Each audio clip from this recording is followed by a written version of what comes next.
Hey guys, it just started raining and so now is a perfect time to make some coffee and show you what I've been doing for lesson planning. I have got one whole week done and so I'm going to continue on and try to get 4 weeks done in a row. I try to do 4 weeks out, so at the end of the month I try to have another 4 weeks planned out for the next 4 weeks. What that does is that helps me know if it's working out. I don't get too far ahead, so that way I'm not planning stuff out way in advance and then realizing it doesn't work and having to go back. I found that 4 weeks is great for me, and I've got one completely done and I'm going to show it to you, what kind of paper I'm using, what kind of template I'm using, and what it looks like for 3rd, 5th, and kindergarten. But first, it is pouring down rain outside, and we have needed it so bad. We've been going through a drought, and let's see if I can get this open one-handed. We've been going through a drought, and our lake is really low, like 25 inches lower than it's supposed to be, and people can't get their boats out, and it's a whole ordeal. And now it's raining. So I'm going to enjoy this pouring down rain and make myself a cup of coffee, and I'll show you what I've been working on. Okay, so what I did was first I had my husband make these little templates. If you've seen my last video from last year, which I'll share it up here or here somewhere, I used a template that I got offline and I really liked it, but what happened was it was 1 sheet of paper per student. So I was liking the way that it was set up, but it was 1 for each student. So every month I was doing 8 sheets of paper. So I would be doing 4 more this year if I really wanted to put my kindergartner and get him all organized. So basically what I did is I asked my husband to put the specific things down that I liked about that template, about that organizational sheet, and make it for me, but with three different sections, so I can do my 5th grader, my 3rd grader, and my kindergartner. And this is what I came up with kind of as a rough draft. We're still going to tweak it, but this is just kind of the base for me to work with, and then I'm going to see if I like it and what I want to move around. But right now, this is it. Now, if you looked at the one that I used last year, right here's where you'd put the weeks, so like 1, 2, 3, and then I have a date here.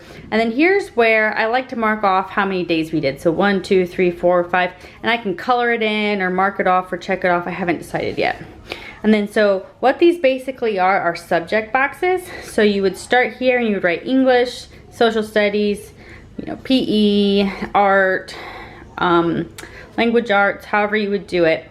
And then you would write in it for that week, because Oak Meadow is set up in weeks. You would write everything that they need to have done for the week.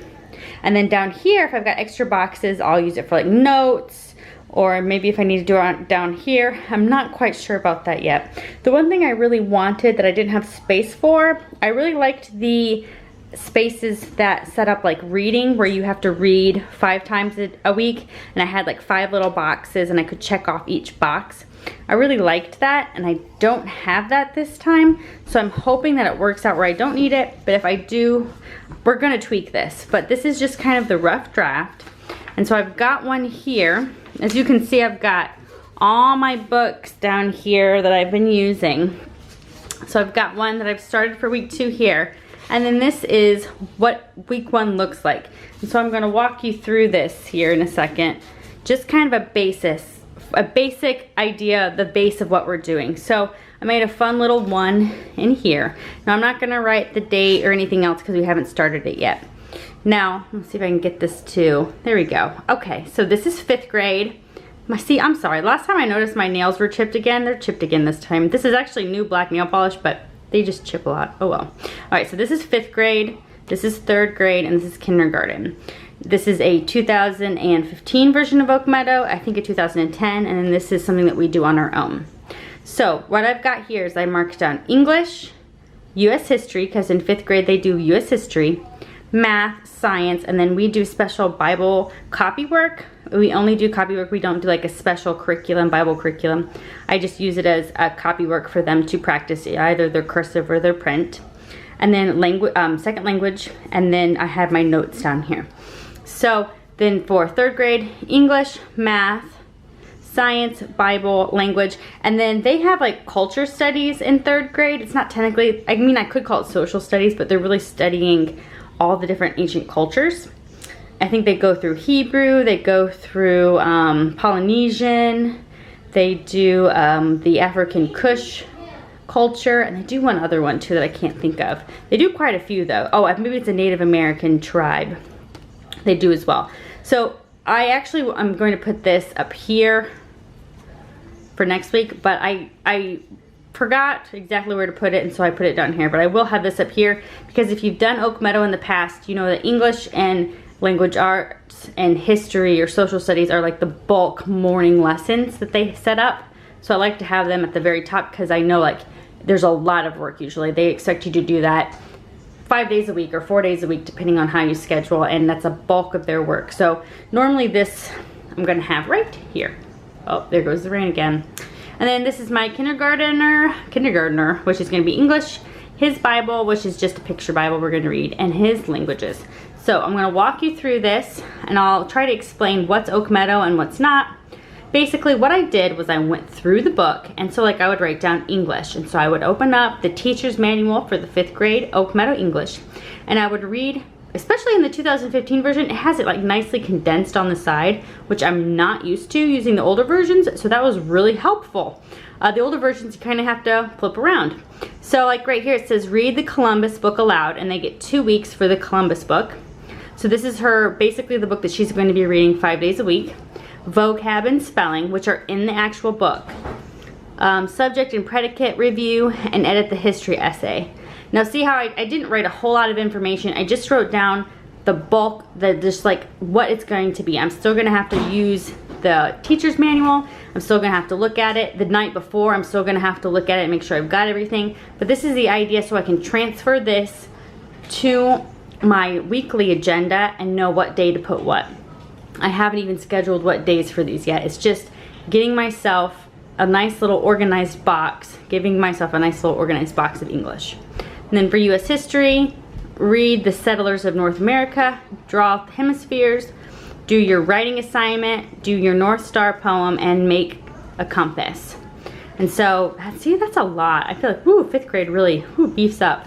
So these are all the things that I'm going to have to, like I said, later organize Monday, Tuesday, Wednesday, Thursday, or Friday.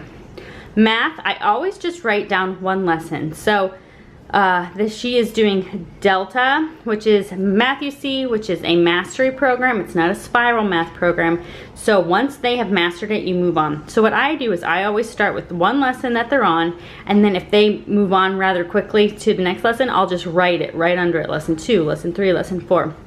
I really let it go at their pace. I don't force it. Sometimes we move really fast through some areas, and sometimes it takes a couple weeks for one lesson in other areas. Science, she's doing marine builders. We're not quite halfway through, so she's going to be doing 31 and 32, which we do a different science because we like to do lots of experiments and things like that. So we do marine science. We're going to finish this one anyway. I don't know if we'll do marine next year. We might do something else. Bible, like I mentioned, we're going to copywork, so she's going to be practicing her cursive, practicing writing without lines, practicing writing on lines, practicing writing with maybe different things. One day we'll do pencil, one day we'll do crayon, one day we'll do markers. Just getting used to working on our penmanship and our handwriting.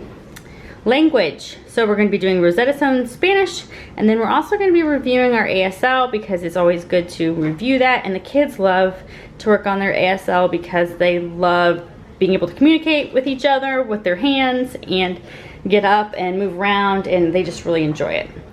So then what I did with this last part here is I wrote notes, and then I wrote all the things that I need for the science experiment. So it's got like 2 glass jars with lids, 2 soil samples, small rocks, and a cork and a needle. And so those are things that I know I have to have by this week. And then down here I also added an anime or a portrait book because this daughter of mine is extremely artistic, and in the older Oak Meadows there was lots and lots of drawing, and I'm noticing that they've kind of gone from drawing to writing a lot. There's a lot more writing, and she's gonna really miss drawing. So I'm gonna get her either a portrait book on how to draw portraits, which I've seen from Faber-Castell. It comes with a mirror and everything. I'm thinking about getting that.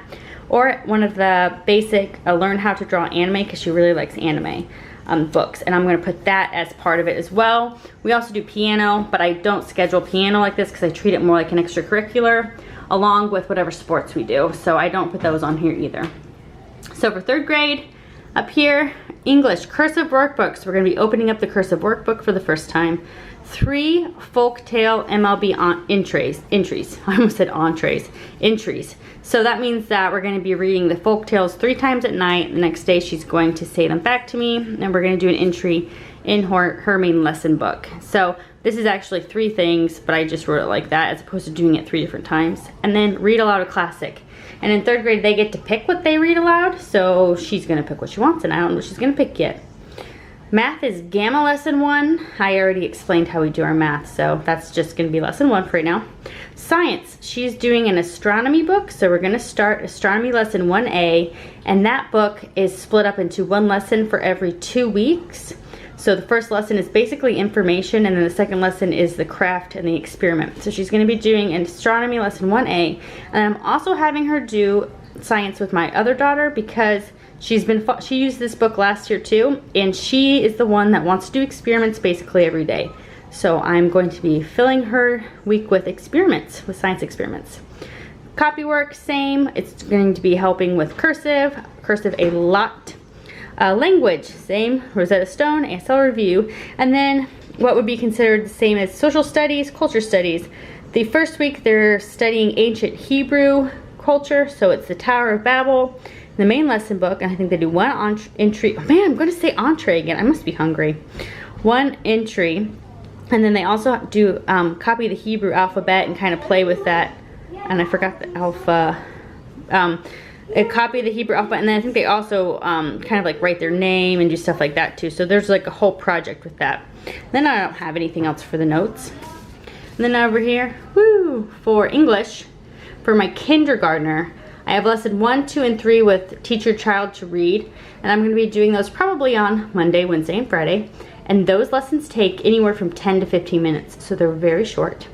And then A worksheet and B worksheet. And I kind of briefly explained it in my last video, but basically what I do is I go to a Danielian website that has printables, and I print out specifically the Danielian worksheets for upper and lowercase alphabet letters, and then I also do the numbers as well. And we just work through it very slowly. It's mostly about just recognition, fun. I don't like to do more than 30 minutes of kindergarten a day. I think kindergarten should be a lot of playtime, a lot of being a part of the family, helping cook, helping clean, things like that. But I also want to teach starting to sit at the table and important work that you have to focus on that maybe you don't want to do right then, or maybe is different than maybe something else that you thought you were going to do. Kind of start that process of I'm going to sit down and I'm going to focus on something specific. So we're going to be doing that, which, like I'm saying, probably will take 10 to 15 minutes a day. The Bible Picture Bible is just going to be like what we do normally. We're going to sit down. It's that special reading time, getting kind of used to that special reading time where you sit down and you listen to a good story.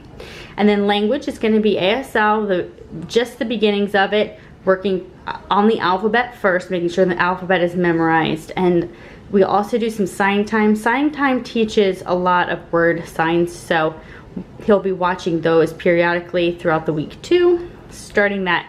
And I think I mentioned it, but you can get the app for like your Roku or your smart TV. It's called Purple, and it's like $5 a month. It can't be that much, maybe $9 a month, maybe at the most. But you get everything. You get all the sign time videos. You get all the tree schoolers videos, which my youngest son loves those. You get like the baby sign, and then you also get something where it's like after you finished your signing time, they kind of beef it up and they talk about conversing. It's set for older children, and I really like that too, but you get all of it unlimited with that plan, so I'm pretty sure we're gonna do that again. So this is kind of what my week looks like. This would be 1 week, and then what I would do is, like, my agenda's under here. What I would do is the Sunday before, or a couple days before, I would open it up to this week, and I would go through Monday, Tuesday, Wednesday, Thursday, Friday with all my other stuff already planned out, you know, grocery delivery pickup, tennis practice, swimming lessons, pizza night, all those things that I already have written down, and I would wiggle through all of this stuff. So I would see like, okay, I've got 4 things here, I've got 5 things here, I've got 4 things here, and I would just kind of sit there and kind of mess them around, push them around to see where it would fit best. So sometimes if she has a heavy day, I will give her a lighter day, so that way I'm not overtly busy and stressed, because you know crazy things happen when you start really piling on the work. So I'm gonna wiggle like that and kind of look around and see like, okay, so we're gonna do copy work on Tuesday, we're going to do science on Tuesday and Thursday afternoons, we're going to do math on Monday, Wednesday, Friday. That's usually how an Oak Meadow day is set up.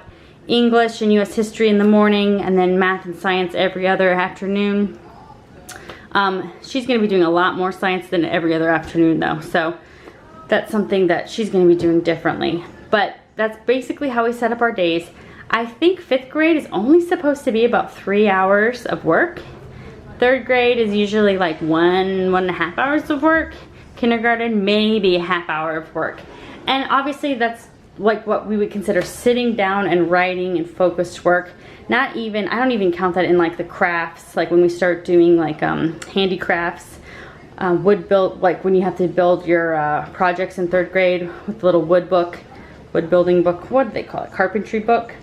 And also like your knitting and crocheting and things like that. I don't count any of that in the hours. Also, I don't count cooking and cleaning, because that's also a big part of the rhythm and part of the day. So I try to make it seem as organic as possible, but I do also know that there are times where you have to choose that to sit down and put it in your rhythm. Okay, I'm going to sit down and I'm going to get this done. And so that's kind of where I try to go with this. Have your plan, but be loose enough that you can move that plan around to get what you need to get done. I also like to leave Fridays open as much as possible, so that way whatever we didn't get done Monday through Thursday bumps over to Friday. So Friday can either be a completely free day where we're exploring an interest. Maybe we're doing more piano, maybe we're going on a hike, maybe we're going somewhere, or just spending the day outside. Or say maybe we didn't quite get our essay done, or we didn't quite get our math done, or something like that. Maybe we're a little behind in our Spanish and we want to work on it.